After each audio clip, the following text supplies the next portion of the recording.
bersaparia, di mana satu rupanya Forest Blood didapatkan, bahkan aura yang di sisi lain itu Sasgoboba menjadi mangsa utamanya. Ryuzi dari atas sini dengan senjata AK tentunya udah cukup aware karena Onyx udah coba untuk melakukan looting manja di bawah sana, Bigan. Ya, pihak ini menarik karena dari tim Aura Ignite bahkan kali ini berhasil mengamankan 3 orang dari tim Sasgoboba.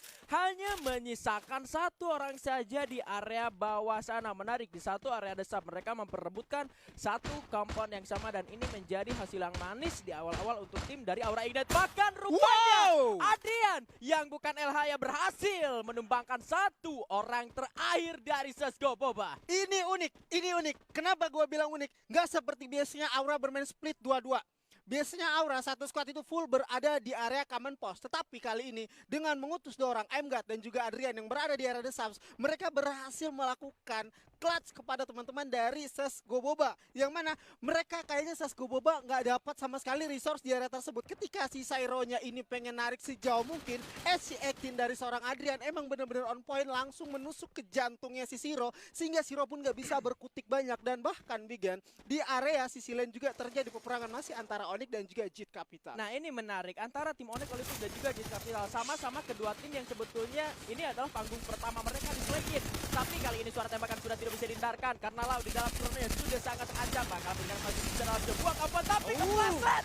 Launya harus tumbang di sana. Menyisakan 3 orang saja dari tim Onyx Olympus. Gare sedikit kesulitan dan kebingungan karena tidak memegang senjata sama sekali. Rogak bergerak menuju sebelah kanan mencari informasi kembali karena masih belum mendeteksi di mana kembali lawan-lawannya dari tim Onyx Olympus sejauh ini yang masih tersisa. Bergerak ke arah dalam. Di sana banyak Kocel pun berhasil mengamankan Gardu. Tersungkurkan dan bakal langsung dipulangkan ke arah lobby. Gak di end, gak Nggak di end, nggak di U. Satu roster tersisa, Gare yang sebelumnya tidak memiliki senjata sama sekali. Dia berhasil survive. Ini kalau gue lihat salah satu minor mistake yang dilakukan sama anak-anak dari Onyx Olympus.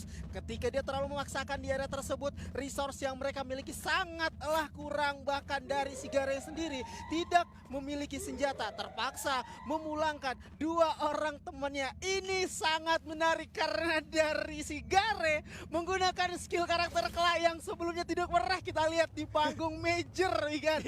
Ini emang niat banget dia udah pakai Ngla. Kebetulan gak dapet senjata, tapi sayangnya nggak bisa ngedeket ke area musuh. Ini kalau misalkan ngedeket ke area musuh terus dapetin lagi, ke knockdown terus di end, di emot-emoti bisa jadi kayak kemarin pas di final deh ya. Ya, bener ditinju-tinju. Tapi ini menarik juga dari Madura Prime Sport. Mereka memasukkan Tiger dan juga menarik mundur si Danis. Wah. Tapi di sisi lain Ikam dengan aim yang sangat on point karena Zixia pun juga harus tumbang di sana. Misalkan seorang Gare yang dipaksa untuk survive menghidupkan ketiga temannya kembali. Niat baik untuk rotasi lepas dari genggaman JIT. Nyatanya mereka masuk ke area pertahanan dari Madura Prime Sport yang udah langsung nge-camp di area confinement. Menarik, justru malah di Kalahari lebih lebih riskan terjadi early fight dan bahkan udah ada satu tim langsung terpulangkan ke arah lobby 2 lawan 4 ya tadi. Benar. Antara tim Aura Ignite dan juga tim Sasgoboba karena memang secara positioning juga dari tim Sasgoboba ini dirugikan dan juga resource mereka tidak begitu mumpuni, bahkan ya namanya juga area desam seperti itulah. But somehow ada Gang di round sebelumnya berhasil mendapatkan 4 poin eliminasi menjadi MVP di round yang pertama setelah kita melewati 10 menit silent tanpa ada pertempuran. Sangat silent ya untuk 10 menit pertama. Perang terjadi sih, knockdown terjadi, tetapi tidak ada langsung memutuskan untuk kayak kita langsung war aja, kita pecahin aja. Karena gitu. Kalau yang gue lihat tadi emang penumpukan di area Pocinok itu sangatlah banyak, ada sekitar 5-6 tim yang bertahan di sana. Kalau kita perang, kalau kita memaksakan untuk keluar daerah tersebut, otomatis perang kita itu mengundang kedatangan tim lain. Dan bahkan kali ini kalau gue lihat juga di sisi lain sudah ada teman-teman daripada Galaxio dan juga Bonafide. Satu orang Ahnaf berhasil di pick up, namun dari belakang masih ada Calvin coba untuk mencari shotgunnya. Haidars juga kali terakhir oleh granat bahkan di atas sana. Kemet mencoba untuk memberikan pressure ke arah Raka EZ yang berada di atas ini juga. Dan juara kali ini kalau kita lihat dari Galaxy yang pun tumbang di tangan Bonafide Esports. Rapi sekali pertahanan dari tim Bonafide setelah mereka harus membayarkan ketusunan mereka di game sebelumnya. Kali ini Bonafide dengan gagah berani, mereka punya pertahanan yang kuat, mereka percaya high ground mereka miliki ini sangat-sangat unggul daripada tim Galaxio yang berada di arah bawah. Raka yang jadi catatan gua berhasil memanfaatkan momentum terbaiknya untuk bisa menghindari tembakan dari lawannya di balkon. Dia bisa melakukan proning di dalam tronenya sendiri. Itu yang ngebuat dari Rakasa ini tidak terkena hit dari lawannya. Yang jadi catatan adalah kalau misalkan Rakanya ini kena hit juga, kalau misalkan Rakanya juga ter-takedown, ini bisa jadi titik balik juga untuk anak-anak dari tim Galaxio bisa melawan balik ke arah tim Bonafide itu sendiri. Ya karena dari Raka sejatinya dia kan berada di area atas ya, otomatis peluang dia untuk memberikan pressure ke teman-teman yang berada di bawah daripada musuhnya itu apa ya, enak sejatinya. Kalau dia ke pick off ini juga pastinya bakal membuyarkan posisi atau fokus dari anak-anak Bonafide. Bonafide gua lihat rapi tanpa tertulis satupun, mereka berhasil nge-clutch anak-anak Galaxio. Galaxio yang tadi mungkin berpikir kita kalau rotasi ke area tersebut, ke area sini, rumah beton ini pasti bakalan aman. Dan kalau ngebahas soal untuk standing, tadi kita lihat Aura dengan 21 total poin untuk round pertama. Round pertama kita masih ada 6 round lagi tentunya. Kalau kita lihat ini Aura, wow, berbeda sekitar 3 poin dengan Madura Prime. Yang kalau gue lihat Madura Prime sepertinya untuk segi performa mereka udah cukup up karena memasukkan beberapa roster baru. Contoh dari Ikam juga. Dan ada juga poin eliminasi yang justru dari Madura Prime ini harusnya lebih unggul daripada Kings Esports. Bahkan untuk ke posisi keempat ini juga gap poinnya cukup jauh. Ada beberapa player yang memutuskan untuk tereliminasi saja di luar zona daripada dia harus melakukan fight dan mendapatkan satu kerugian mungkin untuk mereka. Salah satunya juga ada tim Madura Prime yang tidak keluar sama sekali dari komponennya ketika mereka tahu kalau zonanya ini ada ke area open field, dan juga di samping mereka, di depan mereka ini masih banyak sekali lawan-lawannya. Dengan berbekal poin seperti itu dari tim Madura Prime Esports dan memutuskan untuk tidak keluar dari compound mereka setelah zonanya sudah terlihat menyusut dan sakit, ini membuat dari tim Madura Prime tidak memberi poin eliminasi pada lawannya dan juga mereka berhasil finish di posisi kedua. Gue setuju sih sama strategi seperti itu. Lebih baik kita mati tereliminasi ketimbang lawan yang dapatin poin. Karena satu poin aja sejatinya itu sangatlah berpengaruh, Bigan. Tetapi gue tadi pengen nyoroti anak-anak daripada JRC. JRC kalau di divisi 2 kita ngeliat garang, sangat-sangat garang. Tetapi entah kenapa untuk round pertama tadi gue ngeliat JRC kayaknya lebih bermain bersabar walaupun hasil buruk yang mereka dapatkan untuk peringkat ke-12. Tetapi kali ini untuk di map Kalahari mereka masih belum berperang dan bahkan JRC tidak tersorot sedikit pun untuk berperang. Gue juga nggak ngeliat sama sekali JRC ini ada di mana. Rupanya mereka masih ada di area Santa Catarina, sama sekali tidak melakukan pergerakan, hanya bertahan di area tersebut. Nah, mungkin kalau misalkan performa mereka di game pertama ini bisa dibilang buruk, ya gue setuju. Cuma permainan mereka juga patut diapresiasi. Kenapa? Karena mereka tidak merubah apa yang sudah mereka persiapkan dari awal. Jadi mereka punya rencana matang dari divisi 2 seperti itu, mereka lakukan di play-in juga seperti itu, dan mereka tidak melakukan perubahan apapun. Mereka percaya kalau mereka kuat, dan kalau misalkan ngomongin soal game pertama ya balik lagi semuanya juga setelah kita tahu 10 menit masih 12 tim, ya ujung-ujungnya gambling juga ternyata masih cukup rame gitu loh. Bukan cukup, masih sangat tentunya. Apalagi kalau satu daerah itu rame banget. Kalau ngomongin satu daerah rame, ini gue ngeliat sudah ada dua tim yang saling bertekatan di area Byfront. Ada Kings dan juga Gpex. Sebelumnya tadi ada suara tapping-tappingan, mungkin ada beberapa gol yang dihancurkan atau juga bahkan si Justin udah nge-pop up duel. Ini artinya di area tersebut ketika mereka pengen melakukan war masih cukup aman. Karena Byfront sejatinya ini adalah rumah daripada Gpex. Apakah malam hari ini Kalahari bakal ada di tangan si GPX? Nah, menarik nih. Tapi ya balik lagi, ini babak play-in, kita juga nyari 7-3 banyak untuk hari ini banyak sekali, dan semuanya juga punya kesempatan sama. Somehow ada Rogak yang berhasil untuk menumbangkan satu orang Gardi, kembali bertemu dari kedua tim ini. Sementara Gardi terlihat sudah mulai buka Gardi tapi Gardi rupanya setelah dilakukan reviving justru ketemu laginya sama ini orang lagi nih. Sama lagi. Jit Capital kayaknya rotasi daripada Onyx ini emang udah terbaca sangat ya, Habigan ya. Buset.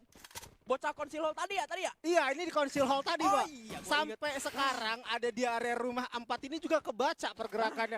Kayaknya ini Jit Capital ini emang udah hatam banget sih sama pergerakan dari anak-anak Onyx, sehingga dia udah ngeprediksi, oh kayaknya nih Onyx nih rotasi ke sini, kita coba tungguin di sini aja. Dan kalau dari segi prediksi gue untuk saat ini, Force yang tentunya ada di garda terdepan dari anak-anak MPX, mereka pasti bakal berjumpa dengan anak daripada Jet Capital, yang kalau gue rasa Jet Capital sendiri dari segi resource mereka udah sangat lah kaya, karena konsilot tadi sepenuhnya mereka kuasai, dan bahkan ditambah dengan mendapatkan 4 peneliminasi dari anak-anak tim dari Onyx. Nggak cuma 4 sih menurut gue, di awal mereka udah ke knockdown sekitar 2, terus dihidupin 2 lagi, ini dapat lagi sih. 5 kalau nggak salah poin eliminasinya. 4 barusan kita 4. ngeliat 4 karena satu orang dari tim Onyx Olympus juga tadi nggak dapat sama tim dari siapa?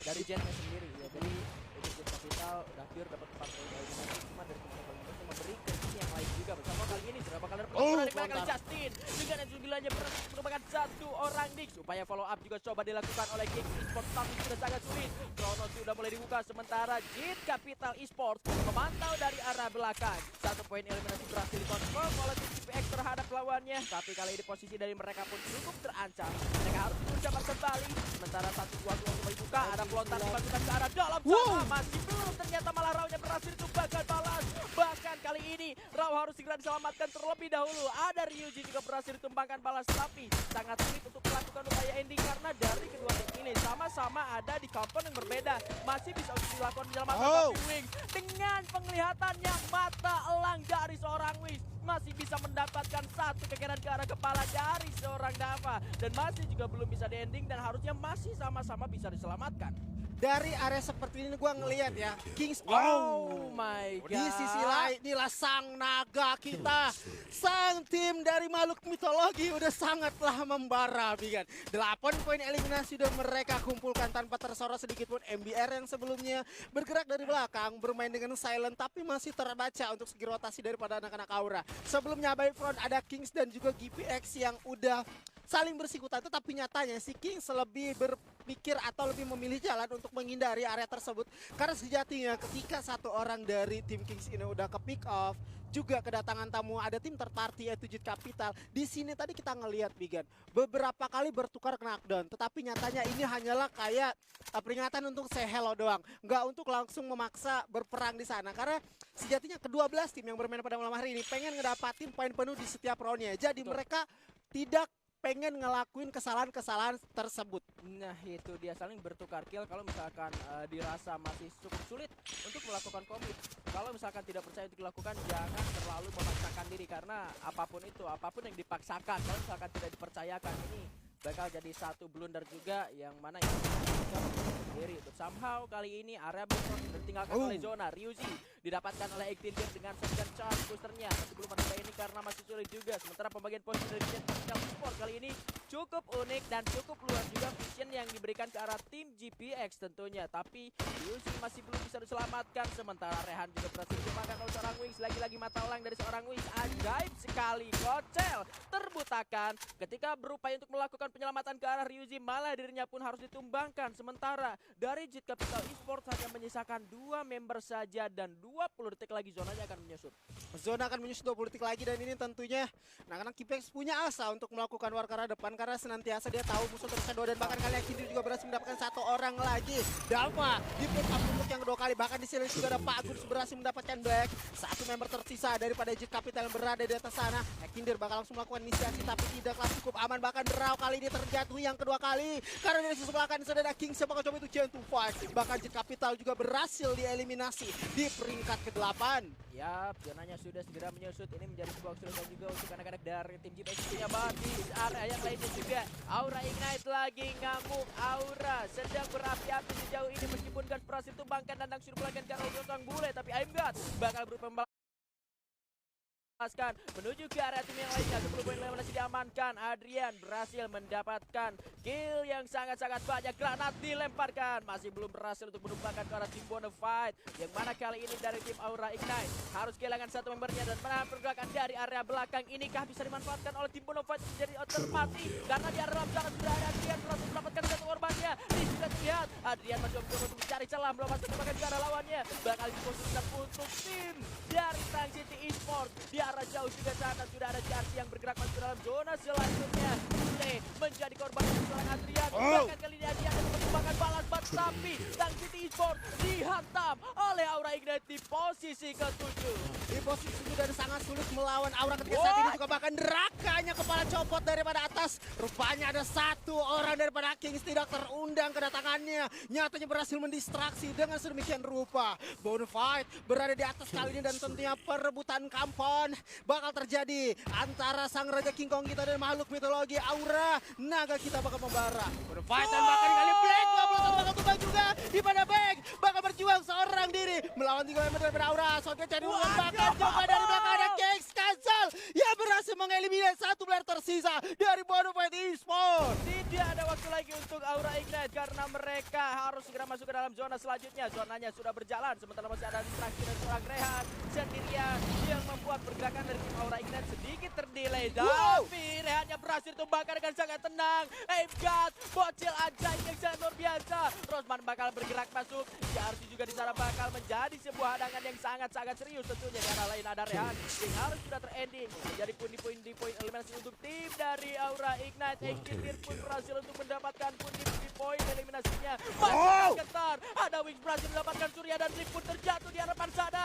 Langsung di poin eliminasi. Jat pun coba dibalaskan. Dia pun harus segera diselamatkan. Tetapi kondisinya sudah sangat sulit dan semua tim, 4 tim yang tersisa mendapatkan kampanye masing-masing. Kampon masing-masing dan tentunya udah dikuasai. Mario juga bukan Mario Teguh harus tumbang dan bahkan tadi gua ngeliat ada beberapa critical damage yang diberikan daripada orang, bahkan di sisi lain juga sudah ada Wings. Penggunaan Bareta dengan mata elang yang sangatlah tajam mempick up satu orang lagi dan bahkan Iki bersembunyi masih tersorot juga dari tangan para seorang Wings. 3 tim tersisa dimana kali ini Kings masih bertahan hidup sama sepertinya untuk round pertama tadi Bigan. Gipex, Aura dan juga bahkan Kings masih bertahan sampai sejauh ini perebutan kill terjadi. Poin eliminasi di atas 10 dari kedua tim. Ada Spex dan juga Aura Ignite yang bakal saling berebut buaya karena Kajang berhasil diamankan oleh seorang 18 Din. Ini dia perebutan buaya yang akan terjadi. Sama-sama poin yang lebih banyak, sama-sama bertiga.